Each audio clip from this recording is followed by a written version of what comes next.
आत्मने प्रणत क्लेशनाशाय गोविंदाय नमो नमः। कृष्ण दयार्णव या संत कवीचा हा अभंग आहे। अभंगातून कवी काय म्हणतायत? नारायण भजरे मानस नारायण भजरे। उपदेश करताना कवीने मनाला केला, पण मनाला जरी केलेला असला तर तुम्हा आम्हाला। हल्लीच्या काळात काय आहे, कोणाला उपदेश केला तर तो आवडत नाही। समजा सासूने जर काही सुनेला सांगितलं असं असं कर म्हणून, तर सून लगेच सांगणार एवढी काय आम्हाला अक्कल नाही का? तुम्ही सांगायला कशाला पाहिजे होतं? विषय कसा आहे की लगेच तिला असा राग येणार, हा बाब तिच्या सुनेचा म्हणून नव्हे, सुनेने समजा एखाद्या सासूला सांगितलं, आपल्या सासूने, सासूबाई असं करायला हवं होतं, तू मला तर शिकवायला आली, तुझ्याकडून किती आली। तात्पर्य काय, दोघांनाही कोणालाही कोणाचा उपदेश आवडत नाही। म्हणून मग काय करतायत हे संत सुद्धा विचार करायला लागले। रामदास स्वामीने मना सज्जना हे मना सज्ज मनाला उपदेश केला। मनाला उपदेश म्हणजे तुम्हा आम्हाला उपदेश आहे। नारायण भजरे मानस नारायण भजरे, त्रिभुवन पतिपदी चिंतिशी जरी तू काय उणे तुझरे। नारायण भजरे मानस नारायण भजरे। त्रिभुवनाचं पद जरी पाहिजे असेल तरी भगवंताच्या नामस्मरणानं ते प्राप्त होतं। याचा अर्थ आपण नारायणाचं नाव किंवा तुमचे जे कोण आराध्य दैवत असेल ते, जगदंबा असेल तर जगदंबेचं नाव घ्या, कृष्ण असेल आवडीचा तर कृष्णाचं घ्या, दत्त असेल तर दत्त घ्या। देवाचं नाव कोणाचं नाही, शेवटी काय देव एकच आहे हो। आकाशात पतितं तोयं यथा गच्छति सागरं, सर्व देव नमस्कारा केशवं प्रतिगच्छति। कोणत्याही देवाचं जरी नाव घेतलं तरी चालते, पण अनुसंधान पाहिजे। म्हणून राम राम कृष्ण कृष्ण काहीतरी म्हटलं पाहिजे। आणि हे जर का आपल्या बरोबर त्या सवय लावली केली तर आमच्याकडनं अनुचित असं काही होणार नाही। म्हणून दुसऱ्या चरणामध्ये म्हणतायत विषयोपेक्षुन अनुभव लक्षुन आत्मपदी रमणे। आता विषय उपेक्षु, विषय म्हणजे काय? थोडक्यात सांगायचा विषय म्हणजे केवळ कामना वासना वगैरे असा त्याचा अर्थ नाही। मोह आहे, काम आहे, क्रोध आहे, लोभ आहे, मद आहे, मत्सर आहे, सर्व षड्विकार आहे। या षड्विकारांवर नियमन करायचं असेल तर आपल्याला एकच उपाय, जय जय राम कृष्ण हरी, जय राम कृष्ण हरी, जय राम कृष्ण हरी, जय राम, जय राम कृष्ण हरी, जय राम, राम कृष्ण हरी, जय राम, जय राम कृष्ण हरी, जय राम कृष्ण हरी, जय राम कृष्ण हरी, जय राम कृष्ण हरी, जय राम कृष्ण हरी, जय राम कृष्ण हरी।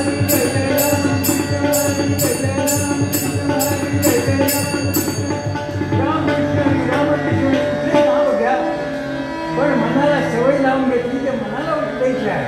आणि एकदा का मनानं काबू झालं की हे सगळीकार आहे मनाच्या अधीन आहे।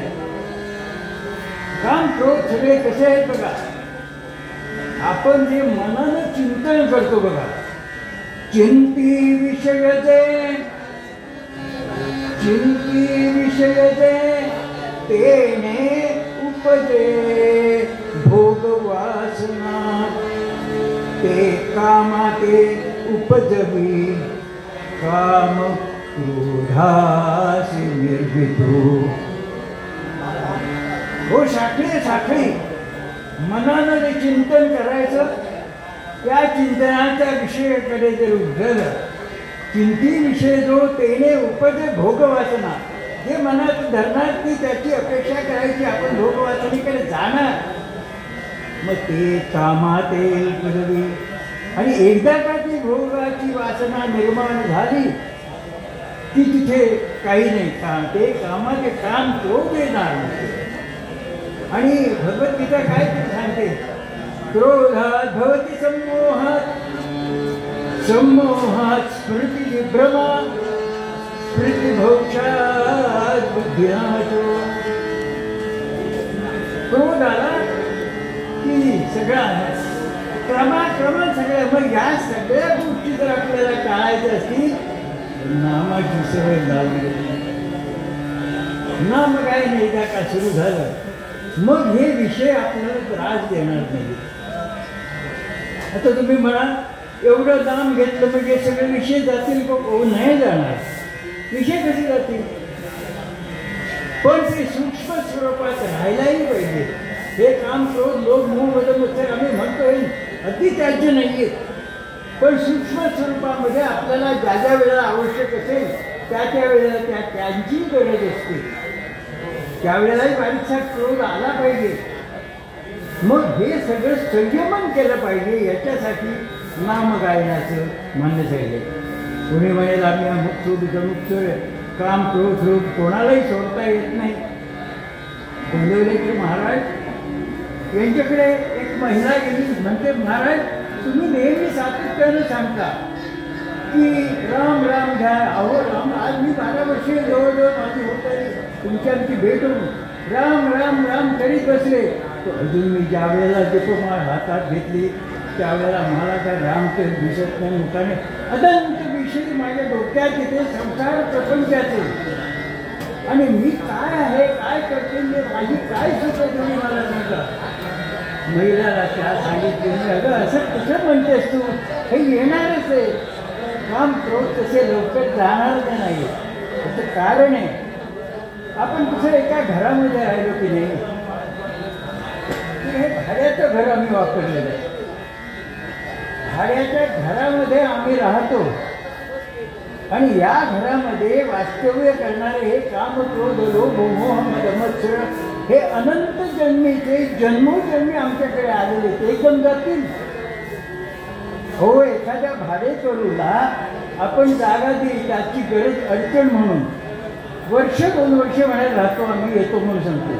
तो 2 वर्ष राहतोय, 3 वर्ष झाली, चांगली वागणूक दाखवल्यावर मालक म्हणतो ठीक आहे तुमचं आमचं जमलं आहे, राहिलं तरी काही अडचण नाही. पण ज्या वेळेला 4-5 वर्ष होतात त्यावेळेला तो भाडोत्री म्हणतो हे घर आता माझंच, जायला बाहेर पडत नाही. जर एखादा घरातला भाडेकरू जर 2-4 वर्षामध्ये जर बाहेर जात नसेल तर जन्मजन्मी आलेले आमच्याबरोबरचे काम क्रोध लोभ मोह मद मत्सर कसे जातील? हे जाणारही नाही, सूक्ष्म स्वरूपात आहे. उदाहरण दाखल एक सांगतो. एखादा म्हणतो मी रोज सोडणार, अरे सोडता येत नाही. काशीला गेला, गंगेला गेला, काशी प्रयाग गया, गयेला गेल्यावर श्राद्ध केलं. भटजीने विचारलं काय करणार, तुम्ही म्हणाले क्रोध सोडणार. अरे बाबा मेहरबानी कर, पण काम क्रोध लोभ मोह मद मत्सर हे कधी जात नसतात. दुसरं काहीतरी सोड, कडवळं सोड, तुला आवडत नसेल तर कारेको सोड, काय असेल ते गोड वस्तू असेल ते गोड वस्तू सोड, तुला जे आवडेल ते सोड. छेछेपणाला मी माझ्या मुखात एकदा घेतलं, क्रोध सोडणार म्हणजे सोडणार. धन्यवाद म्हणाले, तुझी बळी. हा घरी आला आणि एवढी आल्यानंतर थोडासा डाऊन करायला लागतो ना, त्याने पूजनाचा कार्यक्रम आरंभला. आणि गंगा पूजनामध्ये आता त्याचे मित्र इतर गावातले लोक सगळे आलो, धावत आले आणि बापूसाहेब कमाल केली तुम्ही म्हणाले, काशी झाली, प्रयाग झाली, गया झाली, अहो तिकडे गिरनारला सुद्धा जाऊन आले म्हणे, अयोध्येला जाऊन आले. हो हो हो हो हो हो सगळं ठीक आहे, पण मला सांगा तुम्ही घ्यायला गेल्यानंतर काय सोडावं लागलं का? हो सोडायला लागलं का? मी काय सोडलं म्हणाले, मी क्रोध सोडला. म्हणाले हा गेला निघून. एक गेल्याबरोबर दुसरा मित्र आला, बापूसाहेब मोठी यात्रा करून आले, तुमच्या पाया पडतो, पण तिथे तुम्ही काय सोडलं? ते म्हणाला क्रोध सोडला. थोड्या वेळात आला तिसरा विचारला मित्र, बाबा काय हो म्हणाले, कसं काय यात्रा उत्तम झाली ना, अगदी म्हटलं मस्त तिथे पार पडले. तिथे काय सोडलं तो? काय सोडलं? अरे बाबा क्रोध सोडला. धन्यवाद आहे तुम्हाला. ते झालं. चौथा पाचवा आला, तुम्ही काय सोडला? प्रत्येक वेळी म्हणतो काय सोडलं? हा म्हणाला माझ्या सोडल्यावर आहे, तुझा बाप सोडला म्हणाले. गंगेमध्ये त्याचा बाप सोडला. आता बघा, सोडला होता क्रोध, आला की नाही जवळ नाही सोडता येत. काम क्रोध लोभ मोह मध्ये लक्ष काही सुटत नाही. फक्त संयम नियमन करण्यासाठी विषयोपेक्षण अनुभव लक्षणे म्हणजे आत्मानुभवत असतील ते विषय आत्मपदी रमणे. स्वतःमध्ये तू रममाण हो, म्हणजे हे हळूहळू सुरू. आणि कृष्ण दयानव कर्णपुटी तुझं हेच कथी बिजरे. आपल्या कानामध्ये गुरुमंत्र देतात, तसाच हा गुरुमंत्र कृष्ण दयानवानं दिलेला आहे की बाबा रे काय कर, नारायण भज. पूर्वपद्यामध्ये कवी म्हणताय नारायण.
आज त्रिपुरी पौर्णिमा आहे आणि त्रिपुरी पौर्णिमेचा उत्सव आज गेले 5 दिवस कीर्तनाचा कार्यक्रम चालू आहे.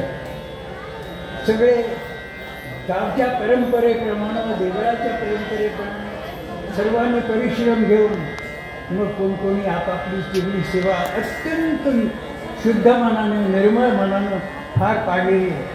आणि आज जगदंबा आणि हे आमचे भगवान शिव निश्चितपणे त्यांना पूर्णपणे आशीर्वाद देणार, याच्यात काही शंका वाटण्याचं कारण नाही. इतक्या तन्मयतेने काम केले. हो आम्ही म्हणतो आम्हाला ठराविक वेळामध्ये कीर्तन करायला मिळालं पाहिजे. हो एवढं शक्य आहे का? 5-25 लोक भजनी गोवा असणारे त्यांना दिलेले अर्धा तास कालच मी त्यांना गावकऱ्यांना सांगितलं होतं. अरे बाबा एवढा तुम्ही अट्टा धरू नका. मला म्हणाले तुम्ही 1 वाजता वगैरे वा कीर्तनाला, तुम्हाला 3 वाजेपर्यंत मोकळीक दिलेली.